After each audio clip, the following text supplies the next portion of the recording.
What if I told you Jesus came to abolish religion? What if I told you voting Republican really wasn't his mission? What if I told you Republican doesn't automatically mean Christian, and just because you call some people blind doesn't automatically give you vision? I mean, if religion is so great, why has it started so many wars? Why does it build huge churches but fails to feed the poor? Tell single moms God doesn't love them if they've ever had a divorce, but in the Old Testament, God actually calls religious people whores. Religion might preach grace, but another thing they practice, tend to ridicule God's people. They did it to John the Baptist. They can't fix their problems, and so they just mask it, not realizing religion's like spraying perfume on a casket. See, the problem with religion is it never gets to the core. It's just behavior modification, like a long list of chores. Like, let's dress up the outside, make it look nice and neat. But it's funny, that's what they used to do to mummies while the corpse rots underneath. Now, I ain't judging, I'm just saying, quit putting on a fake look. Because there's a problem if people only know that you're a Christian by your Facebook. I mean, in every other aspect of life, you know that logic's unworthy. It's like saying you play for the Lakers just because you bought a jersey. See, this was me too, but no one seemed to be on to me. Acting like a church kid while addicted to pornography. See, on Sunday I'd go to church, but Saturday getting faded, acting if I was simply created to just have sex and get wasted.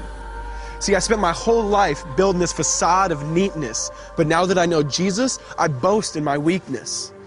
Because if grace is water, then the church should be an ocean. It's not a museum for good people, it's a hospital for the broken. Which means I don't have to hide my failure, I don't have to hide my sin. Because it doesn't depend on me, it depends on Him. See, because when I was God's enemy, and certainly not a fan, He looked down and said, I want that man. Which is why Jesus hated religion, and for it He called them fools. Don't you see so much better than just following some rules? Now let me clarify. I love the church, I love the Bible, and yes, I believe in sin. But if Jesus came to your church, would they actually let Him in? See, remember He was called a glutton and a drunkard by religious men.